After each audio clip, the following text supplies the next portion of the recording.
This probably isn't you, but sometimes people bring stuff into your car that ends up causing problems. And I've seen this more than once. Basically, you stop somebody and you stop them for just a very simple traffic violation. Then all of a sudden, by the way that they're acting, the way the people in the car are acting, the way the people in the car are talking, then you start to think, well, this is more than just this guy blowing through a red light. There's a lot happening here. So then you start to ask questions as a police officer. That's kind of part of it. And then you find out that the passenger is really nervous, sweating side to side, lots of furtive movements. And you ask him, hey, what's up with you? Are you okay? Do you need some help? What's going on? And then they blurt it out. They say, no, they're not mine. The drugs aren't mine. And then there you go, right? Now you have extra information, and all you really wanted to do is write a ticket. You would be surprised how often that happens. Or you stop somebody and they forget that they have a gun in the car.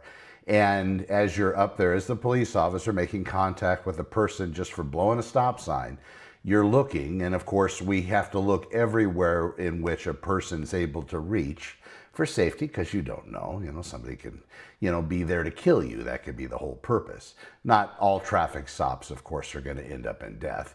But, so you're looking around the car and then you see the butt of a revolver, or the front chrome part of a pistol, or the end of a barrel, or something like that. And then it's all guns up, it's all calling in the world, it's all everything else, depending on where you are.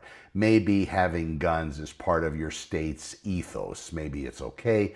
In California, it was just really rare. Whenever I travel outside California and I see people carrying firearms, it's just an odd thing to see, because you're just not conditioned to see it that way. Just because there's very few CCWs out here that concealed weapons permits and everything. But in all cases, my recommendation, and this is what we explain to people in our classes, especially if you have to go to traffic school class or whatever it may be, make sure that your hands are visible. Make sure you have them in the clear view of the officer. Now, ultimately, I know that you see all these contests online of people not going to roll down their window. That's fine. You don't have to roll down your window. You just need to be able to communicate with the officer. The officer needs to hear you. And in the responses, I saw a great one yesterday. A guy refused to give any information. He kept saying that. I refuse to give you any information.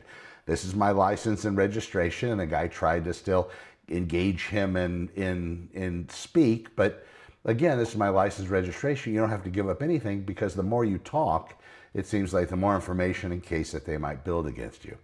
I'm just for fairness. That's the whole deal. Let me know what you think in the comments.